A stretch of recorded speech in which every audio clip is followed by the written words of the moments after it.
हरि ओम। बोली गणपति महाराज की जय। बोली गौरी शंकर भगवान की जय। बोली सचिया जोता वाली माता आपकी सदा ही जय। बोले सांचे दरबार की जय। बोले सतगुरु भगवान की जय। जय सिया राम। गणेश महोत्सव के शुभ दिवस चल रहे हैं। इन दिवसों में मेरी ये इच्छा हुई कि गणेश जी से संबंधित कुछ जानकारियां मैं आपके साथ साझा करूं। गणेश जी को ध्रुवा अत्यंत प्रिय है। अब ये ध्रुवा प्रिय क्यों है गणेश जी को, इस बारे में पुराणों में अनेक कथाएं हैं। एक कथा ऐसी है कि एक समय एक महान क्रोधी और महान आतताई असुर हुआ जिसका नाम अनलासुर था। अनलासुर, अनल मतलब अग्नि, उसका स्वरूप अग्नि की तरह बड़ा भयंकर था। देवताओं को बहुत परेशान करा। देवता उससे घबराए, अपने राजा इंद्र के साथ महादेव की शरण में गए। त्राहि माम प्रभु त्राहि माम। महादेव ने गणपति को आदेश दिया कि हे गणेश, जाओ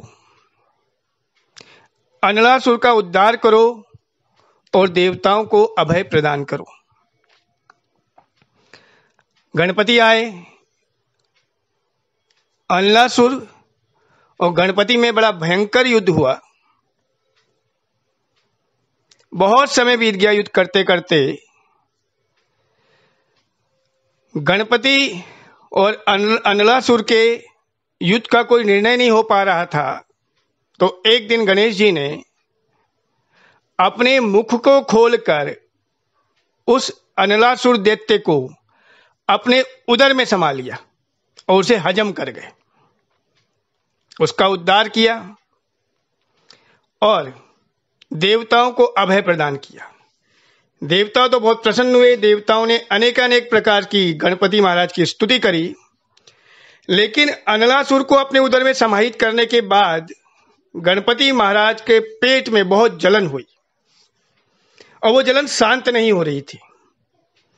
तो देवताओं ने एक प्रकार की घास, जिसको ध्रुवा या दूब कहते हैं,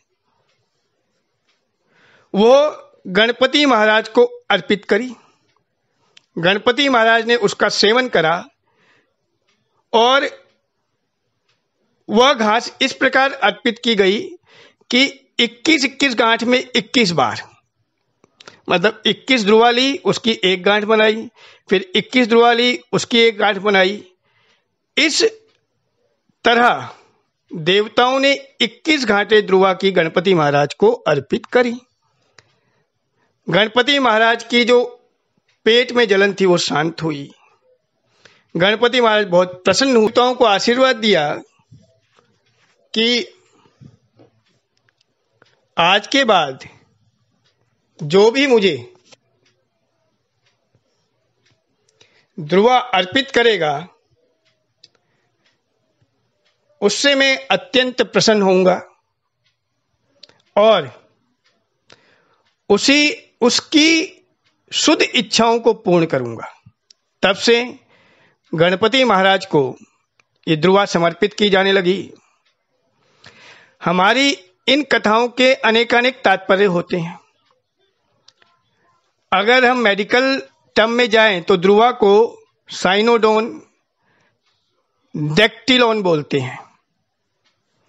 और यह आधुनिक विज्ञान इस बात को मानता है कि पेट के रोगों के लिए, मानसिक शांति के लिए, आंखों संबंधी बीमारियों को ठीक करने के लिए जो दवाइयां बनाई जाती हैं उसमें ध्रुवा का उपयोग होता है।